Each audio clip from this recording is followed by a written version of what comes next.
AMD Radeon RX 7900 XT Review. AMD recently launched the Radeon RX 7900 XT, a second RDNA 3 graphics card after the XTX. Unfortunately, though, their product naming convention isn't great as both GPUs have similar names. The 7900 XT is a slightly watered-down version of the 7900 XTX, with 42 workgroup processors instead of 48.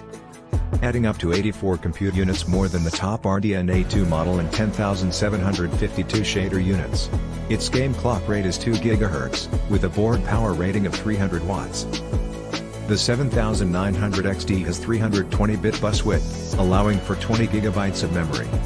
This makes its core and memory configuration close to 85% of that of the flagship model, whereas NVIDIA's RTX 4090 and RTX 4080 have a much bigger gap between them of 60 to 70%. You get 17% less memory, cache, and bandwidth, plus a 17% slower 4K rate. You're not even getting a better cost per frame compared to the more expensive GPU. The Radeon RX 7900 XT from AMD has one less processor, 5 rather than 6, than the Radeon XTX model. Some imperfectly formed chips get downgraded to the 7900 XT from the XTX as a result. It's thought that the AMD 7900 XT will have low sales due to a possible inadequate supply of usable chips.